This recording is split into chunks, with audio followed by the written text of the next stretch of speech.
Up on YouTube now? It's not showing It anything on. should be as soon as this goes. Okay. Let me.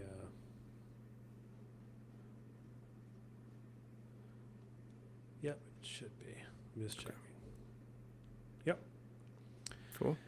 All right. This week on Left of the Projector, we are talking about the 2008 film Twilight. Yes, we were talking about Twilight here on Left of the Projector.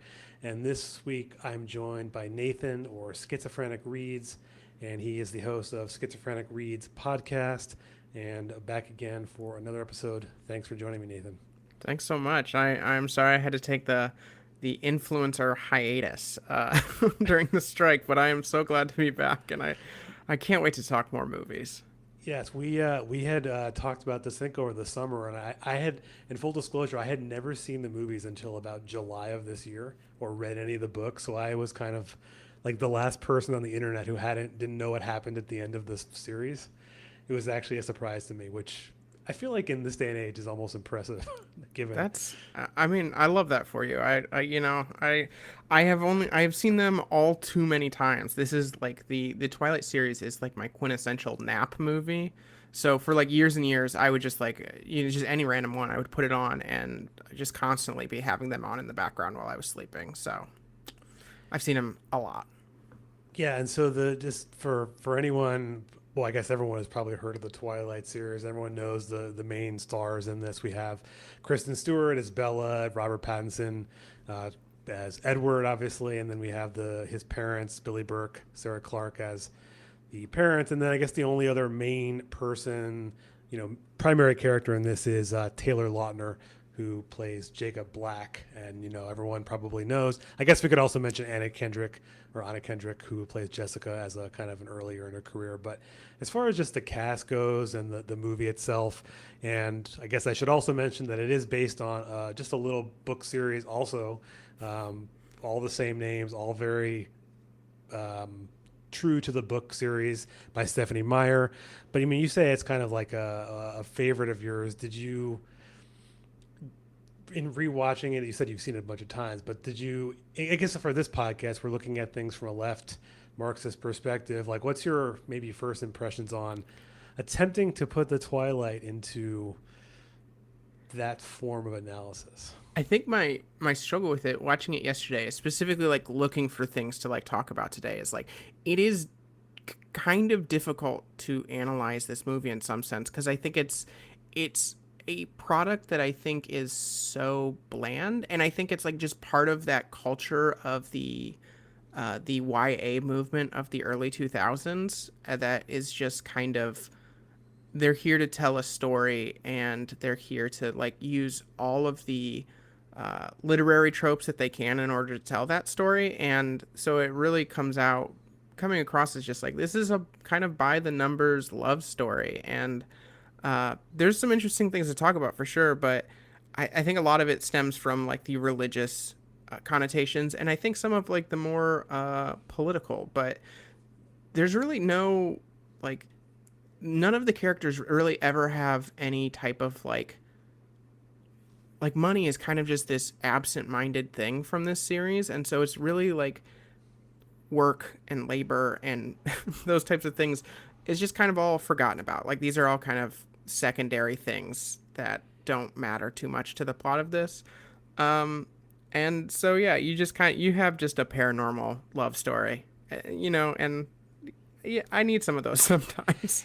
Yeah, well, and it's interesting you mentioned, I guess, in thinking about like the any kind of class analysis. I guess the one thing you do have in general in vampire stories is vampires, because they're immortal and they can they can collect money. And I think they allude in the book to the fact that one of Edward's siblings had knew about Apple stock, and they invested in Apple stock, and that's how they create a lot of their wealth. But they're able Yeah, in to, uh, doesn't, is that right? Did I get that right? Yeah, in Twilight lore, the Carlisle clan or the Cullen clan is actually like multi billionaires. Like they are they have obscene wealth, and it's because Alice, the daughter, I guess, in this. She's a Daughter, in future quotes. seer, so she can like predict basically the stock market, and they've been doing like illegal trading in the stock market for generations. So they were with, I think, like the last time I saw someone talking about it, like they're apparently, this family is worth like $200 billion, and it's all secretive. It's all Cayman Island, like those types of things. And this is a lot of things like kind of more in the lore. Like the book only briefly touches on these things in like the broadest sense.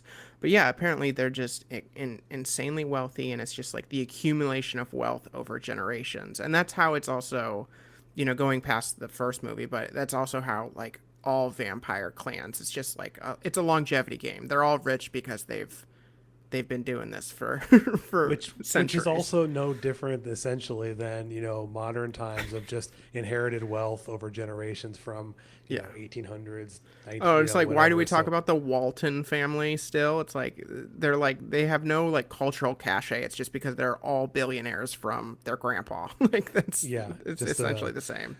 and the other thing, and then besides that, you sort of have Bella is, we would say, pretty working class. She has Hmm. her father is the sheriff in the town she moves to, in Forks, which is sort of the rainiest town and the only place the Cullens can live because they can't be seen in the light. And the other thing that I like just generally is that they kind of ignore most vampire, like they kind of created their own vampire lore, which Hmm. sometimes I don't like it when films go too specific to just they have to sleep at night and they have to drink, the very, like, sleep in a coffin, like very, At I the don't know. time, it was really controversial that Stephanie Meyer was dreaming up her own vampire lore. Like, I remember the Interesting. conversations happening when those books came out in like 2005. There was so many people that took huge offense, and especially like the Cullens, they are like the vampires in the series. They glitter in sunlight instead of burning, and it's all just like this affectation of beauty of like being a vampire is to be beautiful, and that's like one of the things that Stephanie Myers is so concentrated on in this series, is just like how beautiful and perfect these beings are. And that's certainly not something that a lot of other vampire lore has taken. Like vampires are beautiful in a haunting and gothic way. Like that's certainly like the route that Stoker took, but Right. the Stephanie Meyer vampires, like no, they're just kind of models. But in a weird reflection, compared to like the literature coming out at that time, like in the early 2000s, like the post 9/11 paranormal books, what's so interesting is that oftentimes when vampires were written, or when really any kind of monster stories were written, a lot of them took place in like high society, but we have we have the illusion that the Cullens are part of a high society, but the story centers around Bella, who is not part of high society. I mean, her dad is Right. just like small town cop, and her stepmom is a stay at home stepmom to a guy that's like a minor league baseball player. I mean, he's pulling in, a cool $18,000 a year Yeah, back in they're not 2008. living. Yeah, and she doesn't have a car. They had to, like, buy this cheap pickup truck for her. It does give you. It is nice to see it that way, where it's not like I think of like Interview with a Vampire, which is very much that high society you're talking Hmm. about. And this, it's that working class, and I think that might play into the religious aspect, which you alluded to briefly for Stephanie Meyer. For anyone who doesn't know, at this point, I feel like the movie's been out there so long, but she is a Mormon. And one thing that I didn't realize is that she often refers to a lot of her background is kind of in the early Mormonism from like the 1800s and 1900s, before the Church of Latter-day Saints like grew to reject some of this, the term Mormonism, I guess, in some of the earlier. And so that's what kind of influenced so much of this movie. And when I kind of went down the rabbit hole, it kind of blew my mind, all the things that once you see them, like, you can't unsee them, Hmm. aspects of the religious. We were talking right before we started recording, is the cover of the book is the apple, like the Adam and Eve, Garden of Eden, very much religious. And the thing that I was reading was that the original portion is sort of like the Garden of Eden. There's a scene early on in the movie where they kind of get together. We will talk about the plot of the movie. But again, as you said, it's Nathan. It's pretty a basic love story. But there's a scene where they're lying sort of in the grass, and the camera pans out, and there's the wonderful music behind it. And I think that was supposed to evoke the Garden of Eden and the fact that Bella is tempted as a virgin wanting to be with Edward, and Edward can't, and he has to deny her, and he has to sacrifice almost in a way that Jesus might have had to sacrifice. Like you start getting into the religious aspects, and I think the pit is endless. Yeah, and that's what like I think when you want to do like a Marxist analysis, it's like there's some things there, but I really like the religious allegories for this book are so much more prominent because I think that's I mean Stephanie Meyer, I think years later kind of came out and was like, yeah, this is like heavily Mormon text for me. Like this is like kind of my perceptions and my like fan fiction based off of like church readings. When the book initially came out, that was pretty hush hush. Like that there was she really didn't want to she wanted to just become an author. Like that was really more the thing as just like, oh, she just wanted to tell her stories and write her books. And then, around the time like the third or fourth movie was coming out, it was like, oh no, hey, I'll actually talk about. And I think it's probably just because the Church of Mormon, specifically with authors, has always had this difficult relationship with like fame, which is a really funny thing because it, uh, Mormons love to be influencers. They love to be famous. They love that type of thing, but they want it to be like very protected and very guarded and very like kind of pre-scripted on how this will go.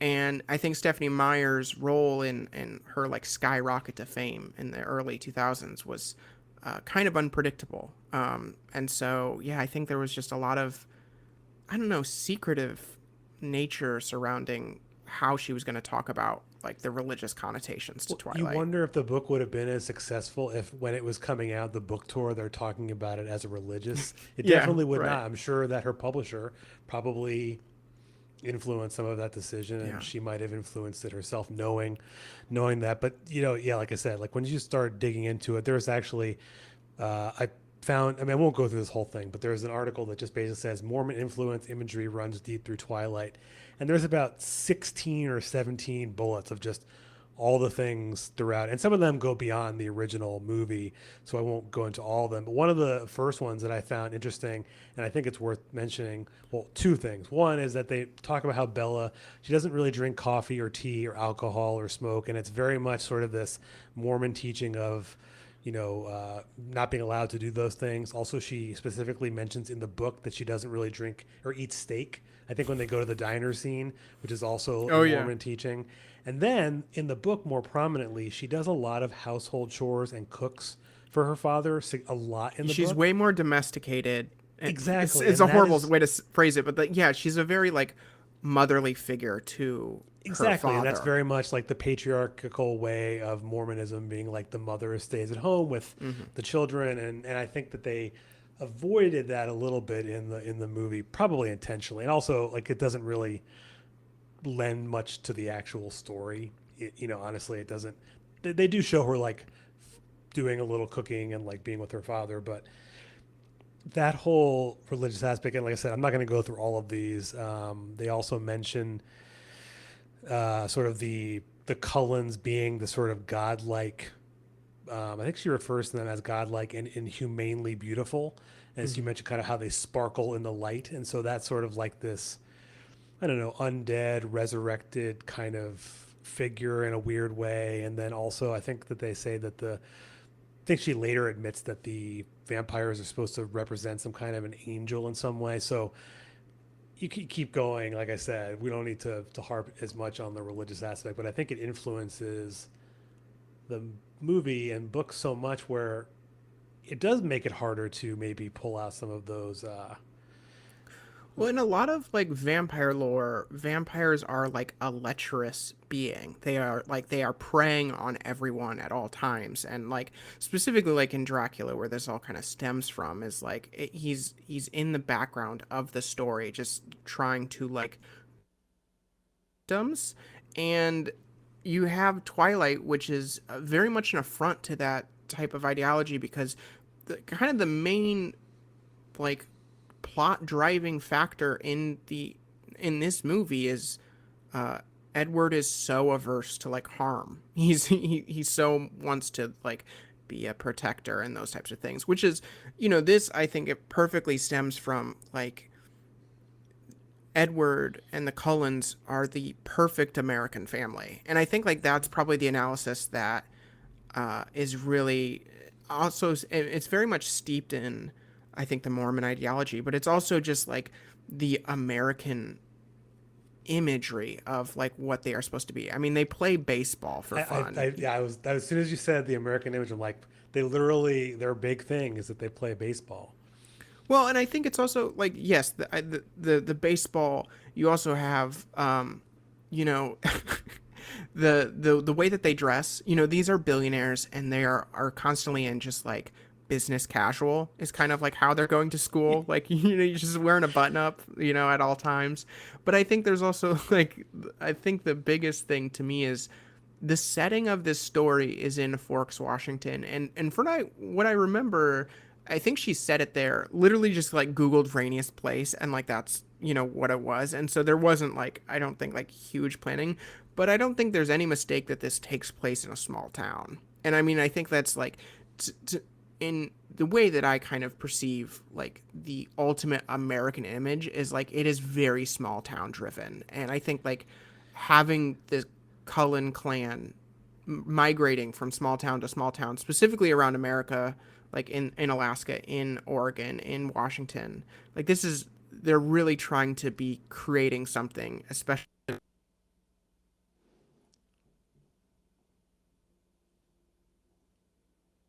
of the perfect American vision. Yes, that's a good point that they really do encapsulate, quote unquote every man, except for the fact that, like you said, they happen to be billionaires and immortal in some way. But it's But they don't want to there is come like the across that immortal way. Like they spirit. want to hide that. That wealth is just like to protect them, which I think is also like that's an American value. It's like extravagant wealth is seen as very like different society, especially in small towns. Like extravagant wealth is often like it's an off-putting idea, but like if your kids are just going to the local high school and like you're part of the community. That's what these vampires are supposed to be. He's the doctor at the local hospital. Yeah. They're just a good members of society.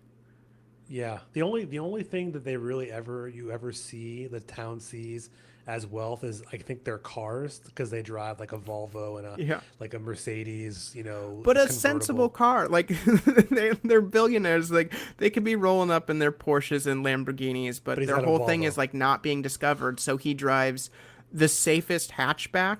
Like that's that's which really he all. doesn't need because he's immortal. Yeah, right. It's Doesn't matter if he unnecessary. gets has a nice airbag in there. He's driving like a I hundred. think in the movie you see his brother Emmett.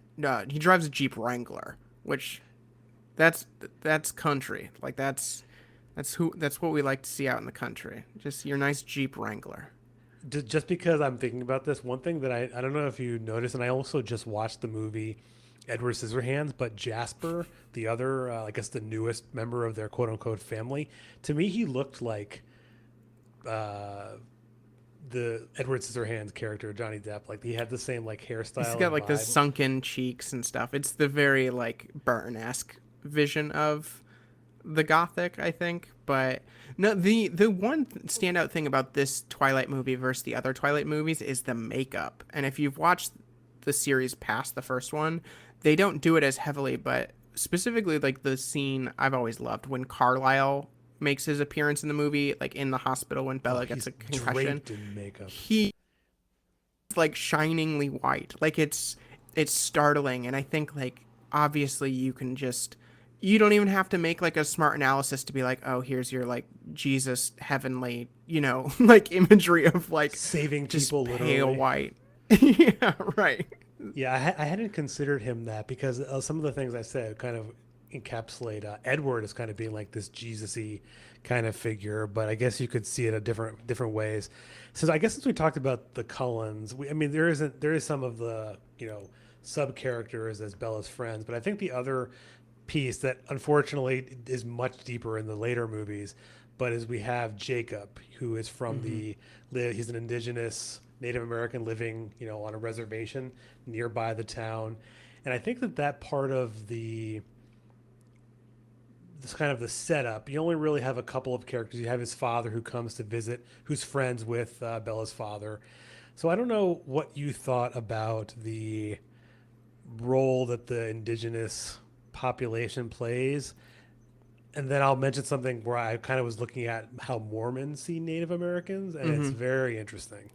Well, I think I think what I would latch onto is kind of just like that how general people see Native Americans as uh just this like side piece to the main story. You know what I mean? Like it's just like these are people that are kind of outer to the stories that are being told. And um I think specifically like with like the Kuliet tribe in this story is like there's no analysis of the reservation. There's no analysis of like the politics of indigenous peoples or anything like that. They do not touch on us, and both in like actual like tone, but also in the script. Like there's nothing really there, and I think it's so obviously like written in there for the purpose of having a other, like the quote unquote other that you talk about so often in like Yeah. media studies. Like that is exactly what this was created for. And well, the only mention, even really, that it's not even the politics, and the only way that they bring them into the story is that there was some kind of deal amongst the elders 100 years ago Mm-hmm. between the Cullen tribe and the Native American tribe of basically, you can't be on our land, essentially because they know that they are vampires and that you know, I won't spoil the other aspect of it, but they're not allowed to commingle with the native tribe. And I found an article on, I don't know much about this website, but it's on grunge.com, and it's basically what refers to, and I did another check to see if this is actually the case, if these things are true, but it's basically what the Book of Mormon says about Native Americans. And they do see them as a lost tribe of sort of the original tribes of Israel, and that they eventually will return to, the land of Palestine to kind of reclaim. And so I wonder if she's if Myers is using them in a sort of a like a stand-in of some kind, that we're going to use this tribe as some. I'm trying to think of I don't know how to put this in a way where I think it's like they're this piece of the puzzle that's like in my mind they are they're just imperfect enough that there is no real like solution for them.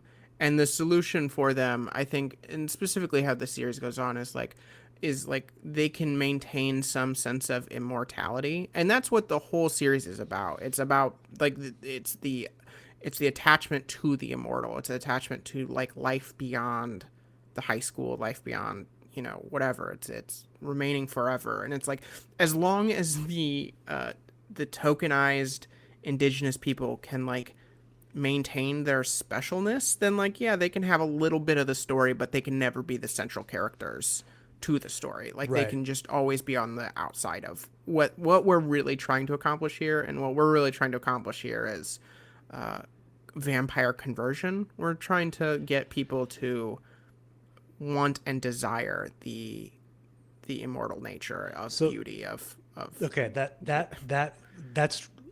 makes sense, and that actually reminded me of the thing I was thinking of about them. So this is the thing that I was trying to find in the article, is that apparently until 1981 in Mormonism, Native Americans were spoken about as white and delightsome, and then they apparently changed this to being pure and delightsome. So, and I only mention that because I think that they saw themselves as coming from the same place as the Native Americans. But the other thing I was just think of is it very much seems like they see Native Americans from like the Mormon side, not necessarily the vampire side in this movie, but as another group to evangelize. They saw them as a people that they could, turn on your side. And when you said sort of like bringing them to the vampire side, I don't necessarily think that I think that that's actually what they might have wanted to do, is to bring them in amongst the Cullen tribe, all be a growing Cullen tribe in some way. So Hmm. maybe they're evangelizing the people of the town and the Native Americans. I don't know. Maybe that's a stretch.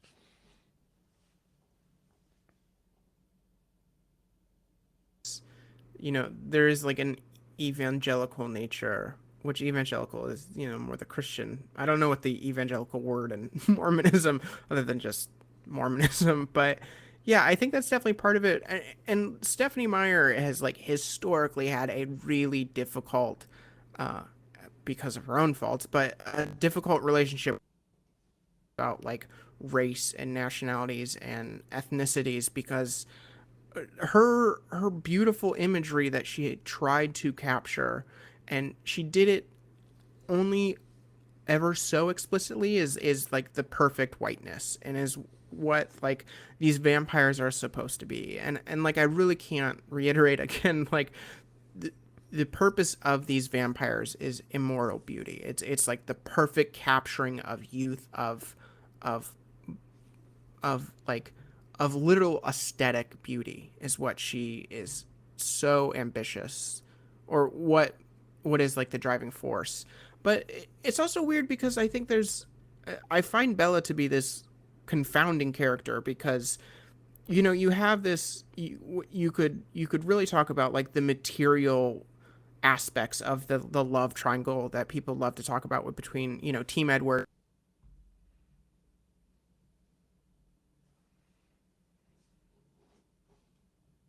not about like the wealth that the Cullens have, and it's not about really any other aspect other than just like she just loves Edward. Like it's just fangirl, like, or it's like it's just It was literally obsessive love at love. first sight. I mean, it was like, Yeah. it really felt like a love at first sight kind of Yeah, it's situation. very like star-crossed lovers type thing. It really Yeah. has nothing to do with like the benefits that becoming a Cullen can have. It's not a, those are not.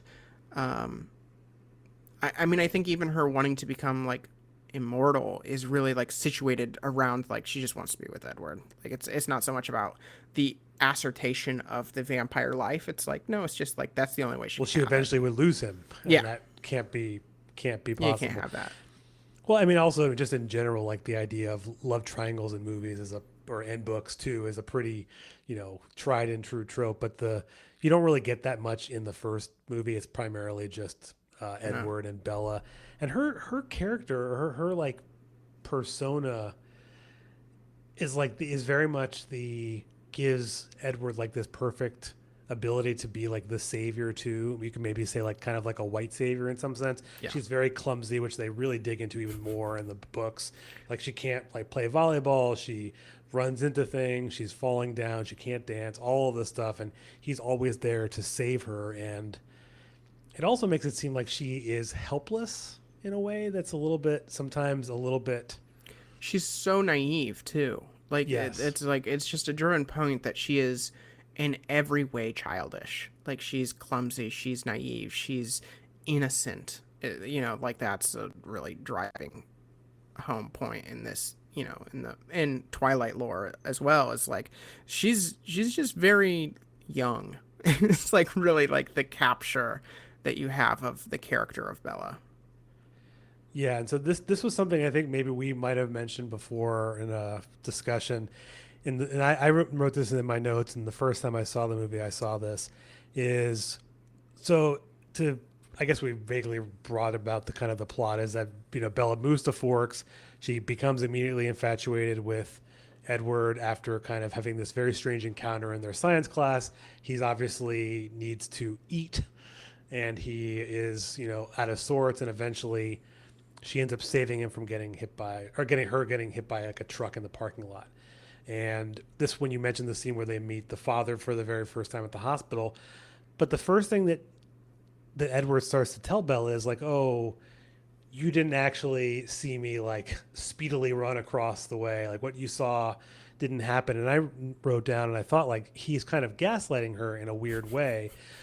But is it possible that initially that's what he was trying, maybe his thought but he also seems to become immediately infatuated with her? Or is it an obsession? Are they both just obsessed with each other for different weird reasons? Yeah, I think like that's like one of the things that I find really fascinating is like Edward's perspective, which Stephanie Meyer went back years later and wrote Midnight Sun, which is like the story from his perspective. But really, his love for her, and especially because he's not the point of view character in both the movie and in the book, um, it's just kind of like you're kind of led to really believe like it's simply because he can't read her mind that she's just like this enigmatic figure that Yeah. he's just obsessed. He's like I got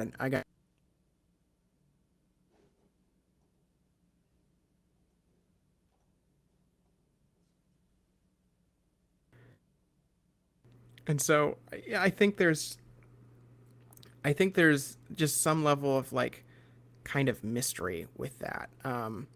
You know, but really I think Stephanie Meyer leans heavily into. I think both the book and the movie do it, but it's like they're just obsessed with each other, and obsessed in the ways that like I grew up going to like a Christian school, like through college actually, like really really religious upbringing and stuff, and something like that was always like the grossest thing to see around campus was like the two kids that they'd been together for like a month or two and they haven't kissed yet or anything like that, but they like stare longingly into each other's eyes, and you're like, God, fucking get a room. Like this is so gross. Like you guys need to grow up and just fuck already. It's like really is like how you feel about it, but that is it.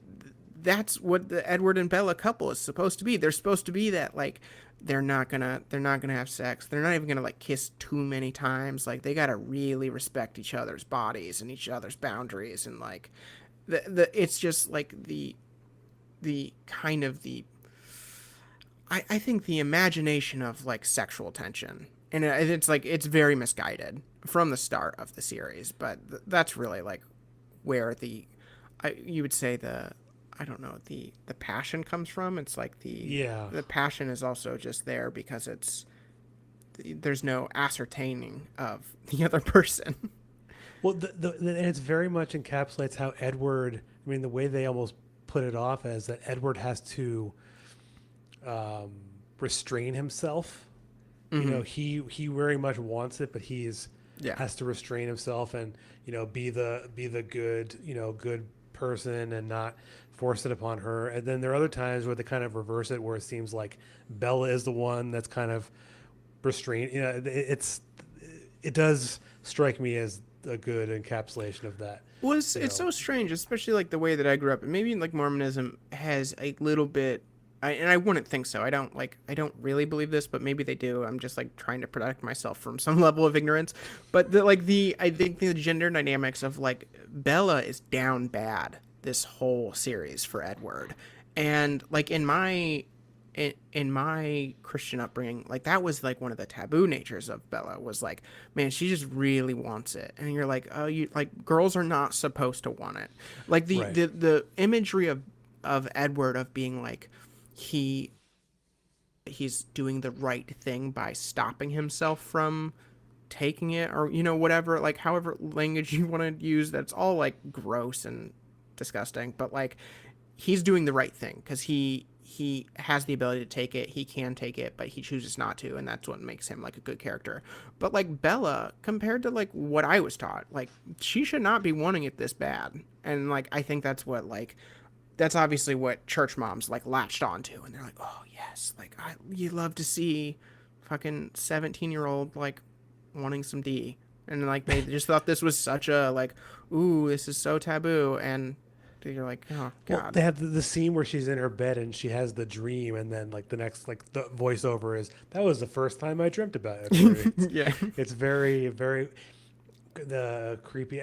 This is completely off topic, but I just wanted to mention it. Is that the one thing in this entire series that I find very odd is they occasionally use voiceover, but then like most of the time they It's super don't. sparing. Yeah. And I almost wish they could have done without it at all. Like they didn't need a voiceover or anything. They could have used more like music or more, Yeah. or maybe just because they mostly have it in the first movie. The opening is very weird where she sees like the deer running, and it's thinking about her death and all these things, and then it's very much, I think without it's like spoiling the tonally, end. it's Yeah, supposed to be cinematic. Like I think that's like really. I think one is based on a book, so like you can use the like professional writing of a author to like write your own lines for a movie. But I think yeah, it really is like this is supposed to be. And if you hear like the actors talk about the first Twilight specifically, it was like I think a lot of them really wanted this to be like very much taken seriously. And then you have like come here or like hold on tight spider monkey and you're like who was taking like you can't be serious that anyone thought this was serious. But yeah, I mean it was I think that's also just like the naivete of this not only just the characters but of like I think the story like of like it really is just like an achievement that this type of thing like exists and it like it shouldn't have become as successful as it was but it did like both the movies yeah. and the books like just wild successes. Yeah, just as to put that in perspective, in 2008, when this came out, it cost $47 million to make the movie, and it made $408 million. So that is wildly successful. And then the second movie made 710 million. The third one 700, and then the finale each made another 700 million. Yeah, So, or the last one made 800 million. So you're talking the total gross in the what $3 billion. I'm yeah, bad at we're just math. $3.4 billion. right. That's Yeah, wildly successful. I think one of the things that we haven't touched on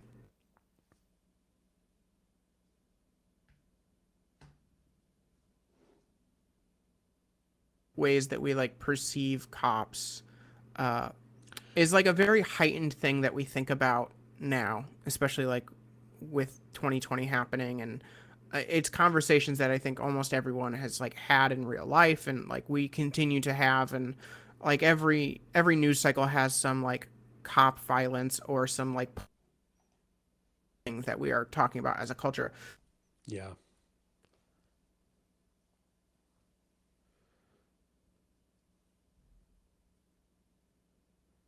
of the 2000s and I think he's really like Charlie. I'm talking about Yes, Bella's the father. father is a small town cop, and he's really just kind of he's this kind of image of just like a good guy. Like there's no really like there's nothing to latch on to with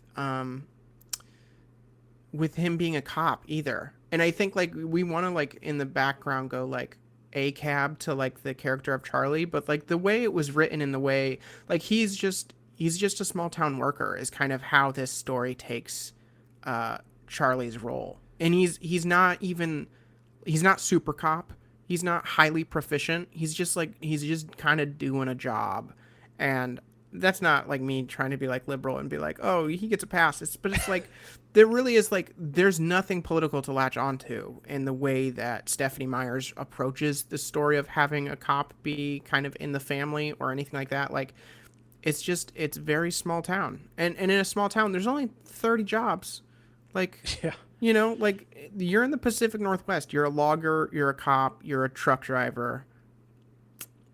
Or you work And in the I restaurant. Like think they that's it. Like probably choosing cop probably is useful in the storytelling because he can always be around, and he yeah, can he can also be have the central. overprotective nature that he has. Yeah, you already used doctor on another Right. So you have to go with the got to go cop.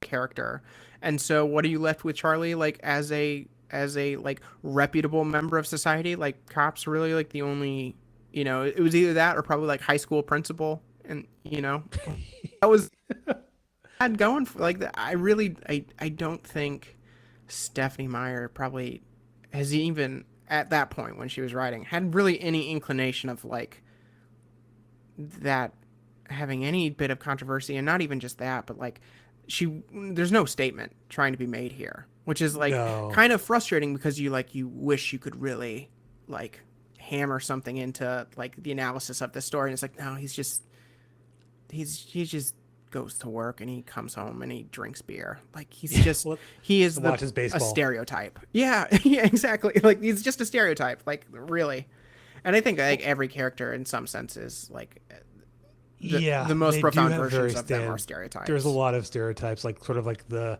nice friend. I'm blanking on his name at the moment. Not Eric. That's the other one. Mike. Sort of Mm-hmm. like Mike Newton, like the good guy friend. And actually, because you don't know this in the book, and another thing I was going to mention is that the only people of color characters in this, I think, is Angela, the one of the friends, and Mm-hmm. Eric, the other sort of character, who have virtually only a few bits of parts in this movie. And apparently, when they were making the movie, Stephanie Myers was very against there being anyone of color. Yeah, she she was. wouldn't Yeah. allow anyone in the Cullens to be anything but white, which I guess you could make an argument in this book that it makes sense, because then they have the other vampires we see later in the movie and in the series that are not, Mm-hmm. for various reasons, because they come from other places. It's, it's not They're everyone not is all of a, Americans, yeah, so not all like this. Americans like the baseball playing Cullens. But the what was I thinking about this? But the yeah, like just that they very much sort of had like the everyone had a certain job. They only had so many. Everyone kind of fit into that role, like the good friend who, was always there as Mike, and then the friend played by Anna Kendrick, Jessica, who is like the trying to be a good friend, but then Bella is like now obsessed with Edward, and you can't really. In the book, it's weirder, their relationship. It's not really much of a relationship in the movie, I don't think. Yeah, what and it's just like one of those things that like the book and the movie, there's definitely some differences like there always is, but I mean for the most part she's fairly true to the book, which is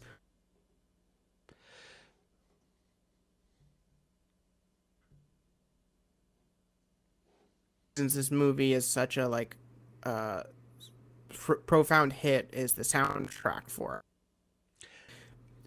It's I think it's like the it's it's such a music video moment kind of movie. And this was back when I don't think they really do this much anymore. They make music videos out of the movies and stuff. Like this was such a huge part of this was like one of the first times the band Bon Iver, and I think that's in the New Moon movie. But like Bon Iver, who's a sensational artist and very famous now, but like that was one of the first points that people like learned about Bon Iver was like watching a Twilight movie, and it really just there's I think putting these things to a soundtrack is like this is a really I don't know.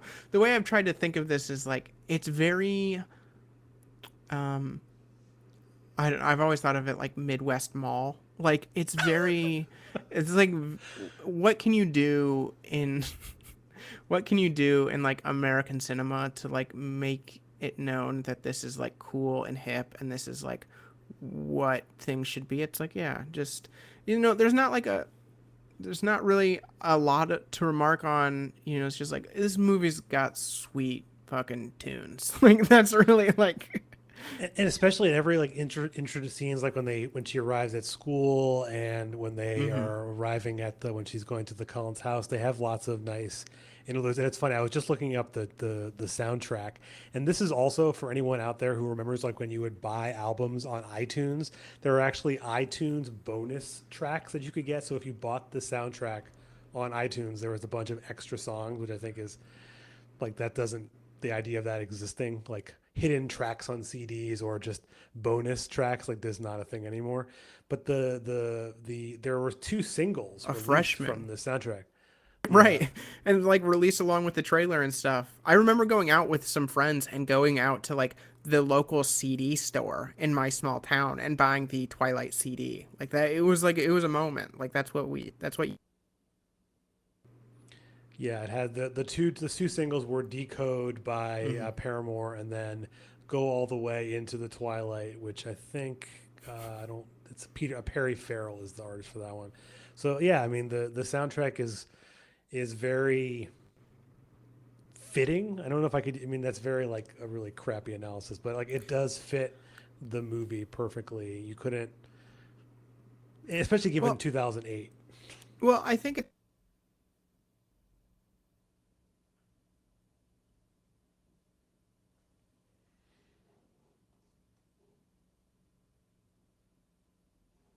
books, like she absolutely loves the music portion of this thing, and where I think that's, in some sense she's trying to write like the American imagery. Like not only are there's points of it within the characters and there's points of it within like the plot and stuff, but I think like the very notions of like how the soundtrack is set to it and how this is supposed to be from its like inception is just like this big monumental blockbuster success. Like that these are all like components to, creating basically like the next cool MTV trend.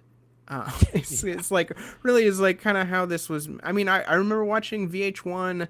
Oh, can't remember what the morning show was, but like before I'd get like go to school, at 7 o'clock in the morning, I had VH1 on, and Decode would come on every morning. Like it was just like it's the American imagery. Like it's like you're trying to make this so much bigger than just like a simple story. Like this is bigger than life in some sense. Did Stephanie Myers have any influence or control? I didn't look this up, like on any of the music, or is that purely based on the, just for anyone, the first movie was the only one of the series that was directed by Catherine Hardwicke. She was pushed out after the first film after Mm-hmm. disagreements with Stephanie Myers. So From everything that I know, Stephanie Myers had not like complete executive control over these movies, but like she was like heavily involved in the process. And like specifically I know with the music was she was like really adamant about certain bands and stuff. I think Paramore was like hand selected by Stephanie Myers for like mm, having a new single for the movie. Muse was used several times. And the Lincoln Park. band Sleeping at Last wrote the wedding song for the end in the fourth movie, and unless I'm like totally getting this wrong, but like from what I've heard, like she like sought out Sleeping at Last, who is like this kind of quietly evangelical music artist. Who actually like I have a tattoo of a Sleeping at Last lyric. I love Sleeping at Last. It's meant a lot to me in my life, but like she sought them out, and I think like for these like very I don't know, picturesque moments. And I think that's what she was like really trying to capture with uh, the story that she wrote. So the internet says that specifically Meyer was consulted on the soundtrack, and so she was a fan of Muse and Lincoln Park because she Hmm. said she listened to those bands while writing Which, the like, novels. looking back now, Lincoln Park being included is one of the funniest things. Like, It really you is. know, like, But the apparently the I guess some of the soundtrack or most of it was selected by the music supervisor, but was they went to Meyer to say like, oh hey, what do you think of these? Doesn't mean she could have like said no to something like you said. Maybe she didn't have a complete control, but she had some level of they wanted whatever deal they struck. Clearly, they really they wanted to make these movies, these books into movies, and the album, the soundtrack debuted at number one on the Billboard 200. So I don't know how many times I can think of in my memory of a no, soundtrack weirdly hitting enough, like like I that. actually like Romeo and I would Juliet. pull back from that because I think that was only much more prevalent at the time. I think like going for the soundtrack component of this movie was very a time like it was incredibly timely decision because we had just gotten off like the successes of a movie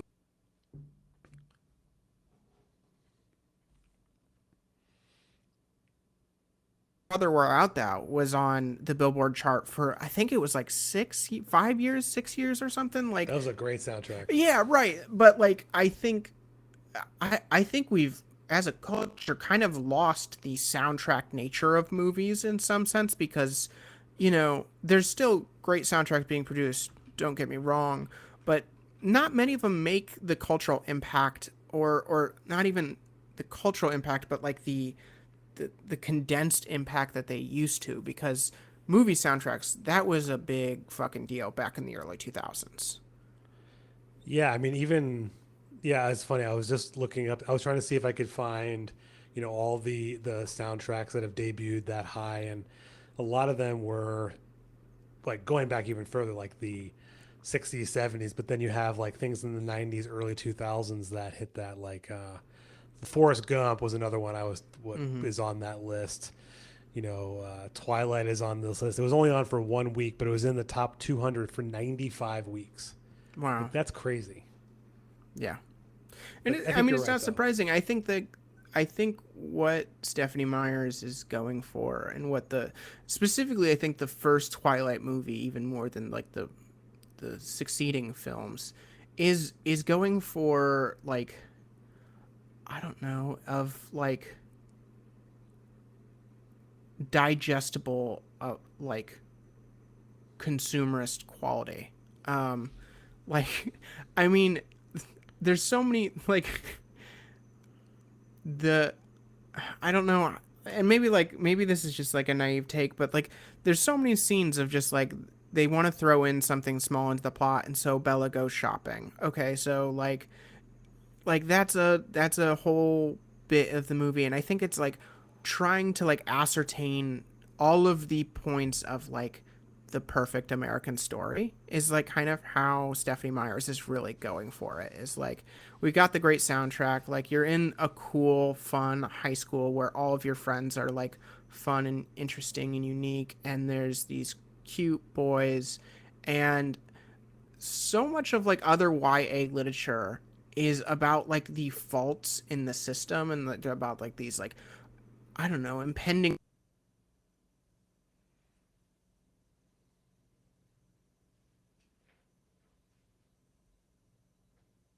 like a testament against like a story like Harry Potter, where like the whole point of Harry Potter was like, no, he was pulled away into this secretive world that like can't exist, doesn't exist, whatever. But like he was pulled out of society and into this like fantastical story. And in Twilight, the fantastical story is just like you're living the American dream. You're getting married young. Like your dad's a cop. Like you go shopping at the mall, and like these are like there's nothing more like thought provoking. It's just like no, it's like you're just no, you got your family's got a cool house out in the woods, and like that's it. Like what else could you want aside from It just like love at that point? You've got it's funny when everything. you describe it that way. It almost makes it sound like, how was it this popular? But on the opposite side, say like that's why it was so Yeah. popular. It Yeah. appeals to a very large Oh, group it's of the laziness of people. like American imagination. It's like what could be better than your boyfriend having like a hatchback Volvo? Like what could be better than like your stepdad playing semi-pro baseball? Like it's like like there's no like higher assertions in this film and in the character of Bella. She is not interested in richness, she is not interested in power, she is not interested in literally anything other than like getting some D by the guy that she fell in love with as a junior in high school. And getting And like married. that's and getting married. Then getting married. Like that's all you can really that's all you really should dream for. Is that what Twilight is trying to say? Is like this And she is gets married young. Like yeah, the summer after high school. the crazy thing about this entire series, like there's 5 movies and 4 books, and Hmm. it takes place over the course of like a year and a half. Oh yeah. It's a That's sweet another like 18 crazy months thing. meeting from meeting Edward to having his child, and you're being now 15 years old. Like there's 18 months in that whole that whole storyline. Yeah, it is. It's it, I don't know. This entire, I guess because I didn't read these or watch them as when they were out. I remember it being like a big phenomenon. Like I didn't go past me of it. I just wasn't caught up in it. But I can't. Other than I guess you could say Harry Potter just because you could say that's even bigger just because they have theme parks and Disney and Mm. or not Disney, I guess Universal, whoever. But cultural phenomenons as far as like movie series and books, of the last 20 years, I can think of Harry Potter, Lord of the Rings, the Twilight series, maybe the Hunger Games. Now they've had, Mm. 5, 6 movies now. I mean, it's doesn't have quite of a rich of a story as any of those other ones. Not even close. No, no, it really doesn't. And I mean, like, and that's not even to like sing the praises of, the Lord of the Rings movies or anything like that. Twilight offers you very little and tells you should expect very little, and that what you should enjoy is just some sweet tunes and some hot people on screen. And I think to me, that's like, that is what America, that's the strength of America. It's like, just expect nothing. You get nothing. You should expect nothing. Just enjoy beauty, enjoy some music, and shut the fuck up and like just do nothing with your life. And like, And I don't know. it's I find it, I mean, it's very, very cynical to be like, that's why Twilight rocks, but that's the truth. Like, that's why Twilight is so good. Is like, because there's nothing there. There's nothing. and the people don't actually. A lot of times in movies that take place in a small town, high school, you have the trope of wanting to get out of the small town to live in like the big city. That's never a part of this, right? I don't think there's anyone who really talks about like getting out. I mean, the Cullens are hiding, so they kind of have to stay, but it's very much this like it really I never really considered the small town aspect to it. And it's funny, a lot of the articles I've read or was like looking at, nothing really mentions that Oh, as like a I think it's major piece one of of it. the most important parts of this whole story, is small town America. Is like really what this story is all about. There's at least two or three scenes where Charlie the dad is watching baseball with their friends, drinking beer, having a fish fry from the reservation. They mentioned the his father-in-law, stepdad, not father-in-law, stepdad being the minor league baseball at least two or three times. There's the whole scene where he's literally taking batting practice in like a batting cage with the mother talking on the phone about her meeting Edward, and that's drilled home so heavily. I mean, we've talked about this early on, and then now I think it's a good way to sort of like close it out as it's just this. The American dream is to meet the Cullen, to meet Edward. Yeah, yeah, I think it really is. And even the way, like, this is maybe a whole other conversation, but like, there's superpowers. And if anyone hasn't watched Twilight, like, the vampires in the Twilight universe have superpowers. And throughout the series, new vampires are introduced with new powers. And it does have a lot to do with the story, but really the only point of superpowers, which I think is such a funny testament to like where we are as a culture now, where superhero powers is the most important factor in box office success and all of that. The literal most important factor for superpowers in the Twilight universe is like, I guess it makes life a little bit more convenient. Like, it's not for prestige. It's not for like the cinematic nature of superpowers. It's not even for like power and control. It's like, man, like, I guess it like life would be easier and more convenient if you could predict the stock prices and just like shovel And that in money some into your ways, they bank almost account. And like that's have to it. hide their powers in a way. I don't know Yeah. if they specifically say that, but people aren't like advertising it. You're not like, oh, he's the strongest man, or he, can teleport or whatever. It's not part of Well, it.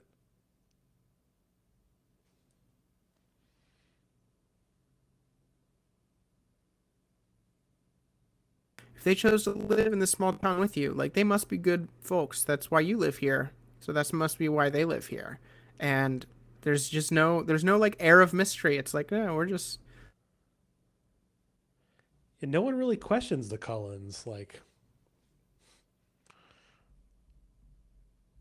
I think the one point of contention is like, oh yeah, but there are indigenous people, and like we're gonna have some problems there. And it's like, okay, yeah, here we go, Stephanie Meyer. Like, let's yeah, the confrontation of small town America probably really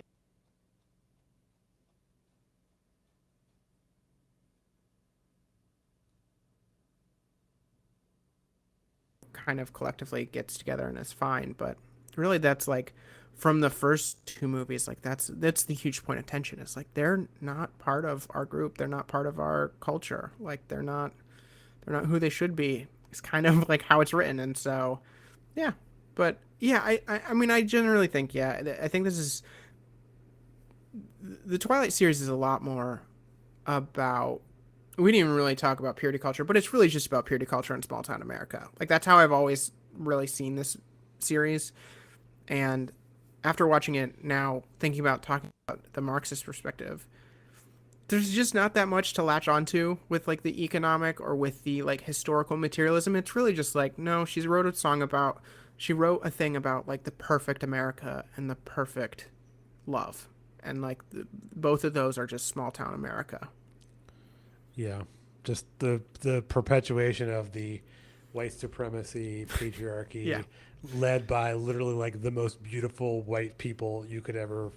No one can even see them; they're so beautiful. exactly. Right? They can't even. You can't see them in their sparkling beauty, or you would, become, shocked or Face disappointed in your melting ugliness. experience. Yeah, yeah. It's one of those movies that if anyone who hasn't seen it, it's certainly worth checking out. I don't. Oddly enough, you can't stream it right now. All of them I are off streaming. yeah, they come back every month or two. There's probably like a disagreement on how much they're going to get from like Netflix or Hulu or whoever. But yeah. Oh, and so I know I mentioned your podcast at the beginning, Nathan. Do you want to tell everyone who may not know about your Schizophrenic Reads podcast? Yeah.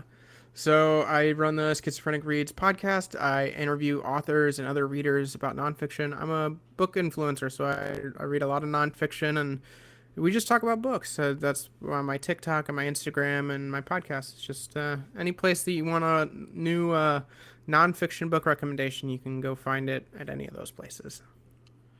Awesome. Yes, I have. There was one you posted recently that I hadn't read yet, but I had bought it, or maybe I was going to buy it. I don't remember, like, blanking on which one it was. I don't think you did a podcast episode, but you had posted on it. I always am, look to find new nonfiction books. But Nathan, thank you for coming on again to talk about Twilight. And if people out there do want to hear, we may not. I mean, there's there's four other movies, right? Yeah, there's 4 movies after this. There's 3 books but 4 movies. Yeah, Yeah, so it could be one of those cases where you could probably combine you just the do the rest of two. the series all in one. Yeah, I mean it's one of those things where I think less happens in this movie, but Mm-hmm. more happens. That's especially crazy for anyone who doesn't know. We won't spoil too much if you were like me and you've waited until 2023 to see Twilight. Well, thank But you so much for having me, and thank you so much for changing up the schedule. I know you wanted to do this early in the year and really get it out in fall, but with the SAG after strike, I had to stay off movie talk stuff. So I am so glad I got to talk about this because I love this series. I've always loved this series. So such a fun time to have this conversation.